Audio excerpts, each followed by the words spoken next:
Hey, welcome back to the Sexy Brutale, where the Marquis is inviting us. We have been doing a lot. We have now saved everybody except the mystery person here that we don't know who it is. And we've gotten this power, this new power, the Architect's Insight, that it says... It gives you, visiting certain areas of the mansion will trigger memories and reveal secrets. And that unlocks new entries in the brochure. So that attempts to get more kind of information we have, but we're also now stuck in the basement. And there's no clear way to get out. There still is this door right here. So I still strongly suspect that are going to have to go through there. But really, we're in the basement now. We can't get out. And so it looks like it's time to just explore and find out what we can find. So, wow. This room you remember. All right, that already gave me something. So, all right, cool. The basement. The Hell Room. The Hell Room was one of two rooms that Eleanor planned to paint, a heaven room and a hell room, based on her love of some of the mansion. Wait a minute, we already read this. Why? I clicked the wrong one. The Great Gold Elevator, there we go. The Great Gold Elevator, Reginald Sixpence was one of the closest to the Marquis of all the guests who visited the mansion. The Marquis recognized that within Sixpence was a true spark of genius, and he confided and colluded with him like no other. Sixpence knew about the basement and created a mechanical elevator using sections of gilded steel that Aram had created to his specifications. For many engineers, knowing that their greatest work could be hidden in the depths of a basement would be an insult. But Sixpence truly lived for the pure joy of the challenge, a trait that would perhaps come to be misused. The candles burned clean and bright, reflecting what could well be pure gold paneling on the floors. The elevator is a work of art. It appears to be wrought from pure gold with one of the finest examples of a clockwork lift mechanism you could imagine. For it to be hidden down here is a selfish crime.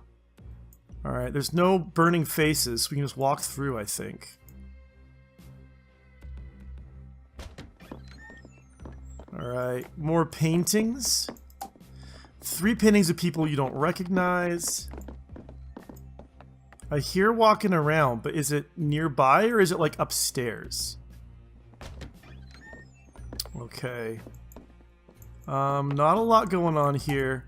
The books appear to be written in a foreign language, and you realize every page is filled with lurid descriptions of murders, handwritten in mirror writing. What the freak is going on here? All right, we can... This way, just... Let's go this way first. It looks like it's a dead end, so we'll see what's down this way. Okay, some sort of electronic device thing. A bank electronics. The main console is able to theater. It looks highly technical, but some of the wires have been torn out roughly. So that must be like, yeah, we just heard the... The power must have just gone out in the theater for the trap that's going to kill these guys. Alright, what's down this way? And in here, there is machines possibly undergoing repairs. A mirror service is flawless. Something about it makes you deeply uneasy. We've seen these mirrors before, and I'm tempted to think they're like a passageway to other areas of the mansion, but... These are schematics for what appears to be some kind of explosives. They're too technical to understand, but they nibble at the edge of your memory for some reason. That's interesting. We have not seen any explosives. The 7 of Diamonds. Now, one thing also I should mention, I was going to kind of make this kind of plain, because I didn't really bring it out explicitly in the last couple of playthroughs, but as we've been going through, we've been seeing lots of sign of like guilt and things like that. So... There's been a couple of Bible passages that have been open. One of them was up here in the library. Is that it? No. Yeah, up here. And it was a passage from Proverbs, and it was basically, I can't remember the details, but it was something like, you know, use the rod to punish the wicked sort of thing. And then in one of the rooms, where was it? Around here. There was something very similar, another Bible passage from somewhere else, that was about punishment, and we've sort of picked up signs that maybe the Marquis has some maybe guilt, or maybe he's wanting to punish all of these people. I'm not entirely clear on exactly what his deal is, but there's definitely a kind of punishment and also a kind of guilt motif that are going on. So yeah, it's like maybe it's another dead end here too. But so that is interesting. And then, but there's also definite signs that this guy is obsessed with murders and death. He's got a hell room. Come on, go through, man. All right, that was a little glitchy. Sorry about that. Oh, the kitchens. Cool. The pots appear to be pure copper. The collection's with a small fortune. Large and very stinky couple of cheeses, and a cooking book entitled Cheese Embrace the Stench. An ornate dumbwaiter. There's a statue arm inside. Oh, you can get the statue arm this way as well. That's interesting. Bells alert the servants they're needed upstairs. Was it the servants' dining area, perhaps? Probably so. And we can come through here.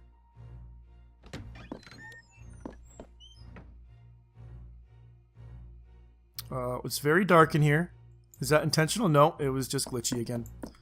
Sorry about that, everybody. Oh, so this is interesting. This is not on the map, but it goes somewhere. Let's just see where. Okay, a series of books on the history of Japanese ghost stories.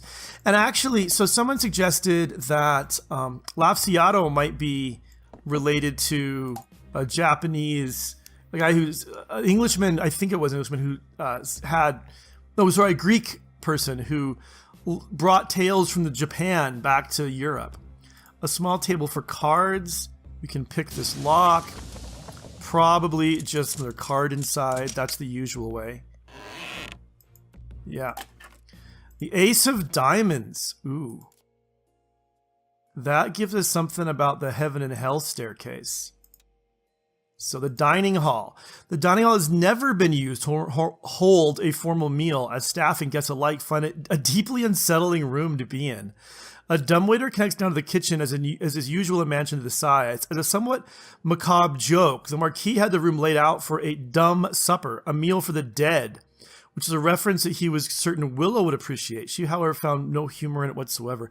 Oh, that's interesting. And then there was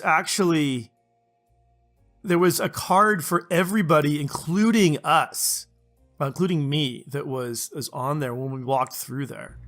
So definitely creepy. The paintings on the wall are a triptych with the inscription at the bottom, the story of Aoyagi, I think is how you'd say that. Now let's just come back. I bet this will connect to there. This door here. Let's come back and explore the basement. Well, do we want to do that? I'm tempted to explore around the house too and see kind of if we can learn more. But of course, maybe I won't be able to get back. So if I do, yeah, it looks like that will go. If I do get through, I'll make sure I'm able to get back. And if I can't, then I'll have to just rewind time. 2 bottles of Chateau Margaux 1887, question mark. Okay, I don't know why that's question marked. The cabinet is filled with 5 bottles of Mouton Rothschild 1945. Impossible. Why is that impossible? What's so impossible about that? A secret meeting room hidden deep in the mansion. Just being in the room affords a sense of intrigue and power. I know nothing about wines. Maybe these wines are incredibly rare. There are 2 bottles of Macallan M whiskey on display. The sheer cost.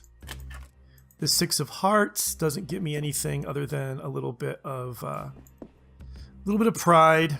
Go on through. You discovered the secret passage in the basement.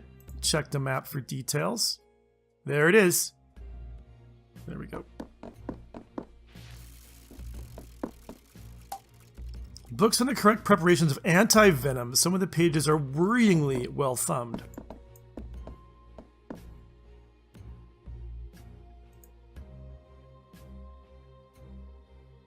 And here we go through. All right, we're back here. And it looks like, yes, we can now get back to the basement. So what I actually want to do is, we're going to run out of time here soon. I'm going to run up the stairs and get my clock on, like set to just one of the clocks that are out this way. And then once I do that, I can come on, go through. He's being really slow about opening doors today. I don't know why it's doing that. Anyway, we'll get on through and... Oh, come on. There we go. Sorry about that. We'll get on through and then we will explore with our new power. And what I'll probably do, I think, is just kind of... I'll just kind of like go through and just kind of jump around. I won't make you watch me wander out around the whole place, but when we find something interesting, then I'll cut back and you can see what we kind of have and haven't found. So I just noticed something I never noticed before. It's the croupier who's been telling him, Clay, you need to save her. And then when he decides to gamble instead of play, then he says you win. And then he wins the game, but then he dies. And I wonder, like, is this his punishment for being, like, more committed to his booze and his gambling than to his wife? Is that what's going on? Okay, and good, there is something to remember in here. And it's just the room itself, so I don't have to go clicking on everything. I just being in the room. Knowledge of this place floods your mind. Alright, what have we learned about this one? So that should be up here in the casino center. The most famous game of cards ever held at the Sexy Brutale was between Alexander Minsky the Cruel, a Russian diamond magnate, and Big Mac Rockefeller, a Texas oil baron. Cameras were installed to show the game, ostensibly for the other guests' enjoyment, but also to prevent cheating on the part of either of those two notorious liars. In later years, cameras were installed throughout the rest of the casino so that any game or room could be shown on this monitor. The original game ended, by the way, in neither a win or a loss, but rather in a fistfight, which saw both men disbarred from the casino for a year. Alright, I've been through like basically all of the other rooms in this area and haven't found anything, except I haven't been able to get into this one because Trinity has always been in here. So let's just see, is there one in here as well? Yeah, there is. This room, you remember. So what do I remember about this room? The butterfly house. The Marquis held a particular fascination with exotic, colorful, and above all, venomous creatures. He's a weird dude. Like, everybody likes him, but he feels like he's just so dark that I'm not sure why everyone likes him. Anyway, he created this tropical room to house some of his most beautiful and dangerous specimens. In addition to using their toxins to flavor and spice the drinks, he served at the mansion, a practice which thrilled and delighted as many guests as it horrified. He enjoyed nothing more than walking through this room, knowing that a careless step or misplaced touch could end his life.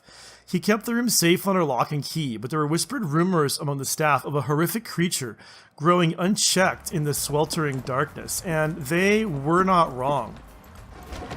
At all. Alright, yeah, pumpkin time. Well, those are the only two rooms in the casino that I had any power over. Well, you know what I mean, that the architect's power did anything to.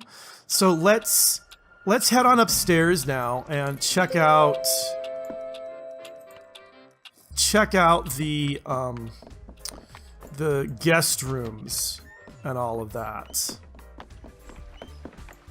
Alright, so this room, I thought I grabbed the Hungry Charm so we can go and see that that dude again, but we can also, there's something in this room that we can find out about with our architect's powers. So this room you remember.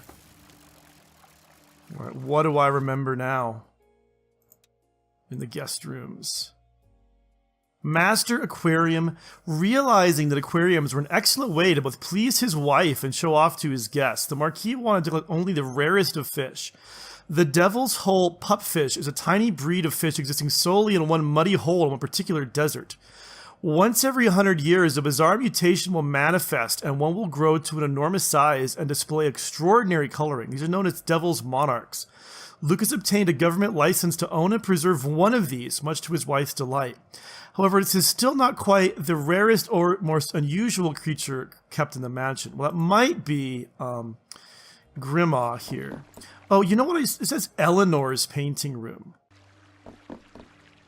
So that makes me wonder if this room, like, it talks about how, you know, there's, I think, another painting below. Yeah. So it's been blacked out. Okay, but I'm not getting any... I would really like information... Oh, I do. Okay, good. Information in this room. This room, you remember. So, a talented artist, Eleanor loves to paint and sculpt. She was, as Lucas liked to say, fond of making a mess. To create her studio here, Eleanor stripped and repainted every inch of the walls by hand, making it forever her own. So actually, the whole walls have been painted. The many paintings across the mansion are almost exclusively Eleanor's works. That's interesting. She loved to adapt existing styles and put a flippant or unsettling twist on them. The Marquis, ever fond of secrets, sealed off the room behind the studio and installed a hidden door behind one of the paintings to a luxurious chamber for his wife. So I don't think I'm going to get any more information from in here. Oh, is she coming in right now? Because I've got a Bernie face on. Or is she in there already? She is in there already. And I can run away. Okay, ha ha ha, I should have known you are powerful. But a drop of voodoo blood against the darkness in this place? The darkness, but it's you're the poison. You will nothing, you don't even have the sight, girl. Without these candles, you can't even begin to reach my world. But I do like these candles, I can even use these candles. Wait, no, so wait, is he using the candles somehow? You are mine, Willow Blue, all of mine, and I am his. So who's the he? There's that him again. The bloody lady. You're poison, you. But she said he is so strong at the very beginning. Sweet Willow, you have me all wrong. I am not the stab in the guts, child. I'm not the teeth at the throat. I hear you. I'm the pillow over the tears, my love. I'm the stop at the end of the fall. Yeah, that's suicide talk. And when I bring you home, everybody will be waiting for you. Oh, man. Oh, jeez. All right. Well, we could have saved her again, but I don't know that it would have helped. Let's see, if we talk to him again... I mean, probably nothing before. Well now, Lafcadio Boone. I have some of you. Pass this on to your old friend, won't you? We're not so different, he and I. Not so different at all. So who's the old friend? And what's the thing he has for me? I'll be waiting for you, Lafcadio. Hehehe. So he said he had something for me. But I don't get it. Okay, it's up here. Whatever the thing is. Ah, it's an invitation, and it is Willow Blue. Makes sense? The Marquis knew there was something special about Willow when he first met her in a curiosity shop deep in the swamps. Her instincts were correct, though she never speaks of it. Willow Blue is the closest that the old families have to royalty. There's a drop of ancient magic in her veins, giving her strange dark gifts that allow her to see what others cannot. The Marquis struck a deal with Willow, engaging her services to seek out unusual artifacts to display in the mansion. But she has deep concerns over one of the more exotic gifts the Marquis found for his wife. Okay, that's not quite all of the ones in here either, but... So that is really, really interesting. So I had been thinking maybe he was the source of all the evil, but the whole conversation makes it sound like he's not, because he talked about some him... in capital H-I-M, that was supposed to be the issue instead. Okay, memory of here. We remember this room. So that's back in the guest rooms. Willow's blues room. The Marquis met Willow when he traveled to the deep swamps of the south looking for a truly special gift for his wife, a mythical juju guppy. He found Willow selling antiques in a tiny shop where every piece on display was more macabre and fantastical than the last, as if she had a second sight that allowed her to see the stories behind the artifacts. Willow now, of course, they all keep saying she doesn't have second sight, the ghosts and everything, but she has the candles. Willow now searches out unique and misunderstood curios for the Marquis to display in his mansion, has been given her own room to stay when she returns each time from her travels. This year, Willow is horrified to learn the Marquis has finally tracked down that special gift and is keeping it in the mansion. All right. There's only one more room in this area that we haven't, like, unlocked the information for. And is it in here? Yeah. Knowledge of this place floods your mind. So what is this one? Tequila, Blue, and Willow Bell always had a room reserved for them when they visited the mansion. Despite the Marquis' best efforts, Tequila never wanted any particular luxury lavished on her. She only needed a place to sleep and access to the practice stage. But this year she has been a little disappointed by the patch of rising damp in her room, and to top it off, she hears noises at night. It sounds like dark secrets whispered in her ear, making it hard for her to sleep or dream without images of terrible visions coming at her from deep, cold places. Now, one thing is, when she was killed, the servant who killed her talked about how she's hateful and spiteful, and she said she had a dream. So I wonder if the guppy is like poisoning her mind. And I think it's really interesting that almost all the murders have been done by the staff, except that that fish thing was involved, it looks like, both with Tequila's and definitely with Willow's. So that is something we should keep in mind as well. Now, also, before we go all the way out, on this kind of walkway, so we can't get through the far end of the walkway, but we have seen, like when we're here, that there's this card, the Four of Hearts. Okay, it wasn't a face card, so I don't think we get any I think, I could be wrong, but it seems like we get brochures when we find face cards. All right, here's something already. Knowledge of this place floods your mind. The music rooms. Dressing room. The dressing room was created to allow Tequila and any other performers this private space where they could prepare for any shows, of which there were always many at a Sexy Brutale on any given evening. The area was originally another room for displaying instruments and other items from musical history, but these were all hastily stored and locked away in an adjacent storage room. A laundry chute allowed for changes of clothes to be quickly processed by staff, but in later years the room below it was converted into an exotic butterfly house. The chute fell out of use entirely. It may, however, still be connected. Not that anyone will put anything down it, of course. You know, of course, obviously. Okay, nothing in here. And we can't go in there yet because the dude is out there playing on the piano. All right, here's something. The band room. The band room was their practice room for any of the guests or entertainers at the mansion to make free use of. It was actually most popular with several members of staff who had their own full house club band that would frequently play during the mass balls each year. It was a little known secret that many members of the house staff were musicians who actually came to serve at the Sexy Brutale for the sole reason for gaining access to the treasure trove of instruments the Marquis had accumulated. More valuable even than the instruments, however, is the opportunity to talk and learn from the extraordinary caliber of musicians who visit this mansion. Have I broken this already? I have not. Another card. Yeah, take a bow. The urn was smashed. The Ace of Spades. Ah, and that gives us the instrument pool room. The Marquis liked to say he blew so hard at playing most instruments he almost literally sucked. However, he was an excellent pianist and a general audiophile when Eleanor sang. So Eleanor sang as well. The Marquis would frequently accompany her, and playing together was one of the most cherished pastimes. I see. So when Tequila said she wrote this song for Eleanor, she must have meant for Eleanor to sing. The instrument pool is a shallow ornamental pond, so that's like where the clock is, surrounded by stone replicas of instruments played by some of the couple's favorite artists, and in the cabinets are instruments owned by famous musicians from history. Every one of them is maintained and kept fully tuned. Any guest at the mansion who is happy to play for an audience is welcome to perform with any instrument they please.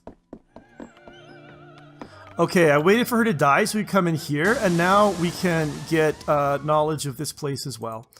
The stage within the music room wing of the mansion features one of several delicate stained glass murals commissioned by the Marquis, designed by the architect genius Gorecki, and created by master goldsmith Arum Runes. The Marquis created this stage room primarily as a gift to the singer Tequila Bell, who's regarded as a living national treasure due to her extraordinary voice and talent. Well, not anymore. Now she's a dead national treasure. Whenever Tequila visits the mansion, she has the room entirely at her disposal. She's often accompanied on the piano by Red Rockridge, ex-head croupier for the Sexy Brutale, and an unusually gifted pianist. Now, I don't really have a way. Can I get into... Okay, I can't get into the theater. So we've gotten everything in the music rooms. We have no way to really get back into the theater. So I guess now we should head back downstairs.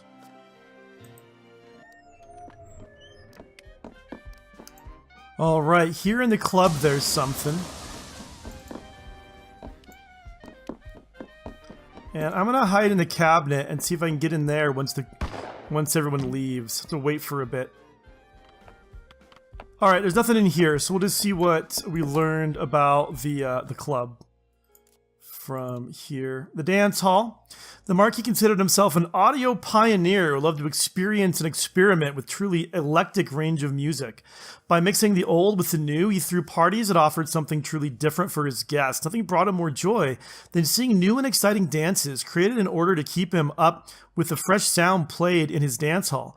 The Marquis liked to say that his balls were greatly admired by high society, a comment for which he would usually be sharply rebuked by his wife. Gosh, I can't imagine why. Oh, here at the fountain we've got something.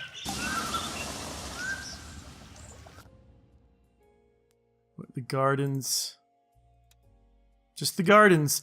The Marquis was an indifferent gardener, but Eleanor loved the mansion grounds. Under her care, they flourished. The fountain and its statues were, I think, carved from a single block of marble, imported at a phenomenal expense, and worked on day and night by Trinity for almost a full year. The full extent of the mansion grounds extend far beyond what can be seen from the terrace. And there's this bit down here, it says secrets, and they're all closed, but I wonder if, wait a minute. There we go. And we have none of these. Holy cow. The something of old habits, because there's that key of old habits. I actually wonder if that key of old habits would work in this spot here. There's no real path here, just one tiny little house. And we know that there's the lady in there who's pregnant and waiting for a baby, so there's that. Okay, there was nothing at all at any of the library, and there was just only one more thing we got, and it was just right here in the Heaven and Hell staircase, but we've never actually gone up here, and I'd like to just see... Oh, dang it. Alright, let's come in here. We've never been up to any of this. So this is... Oh, there's a card here. Let's grab the card.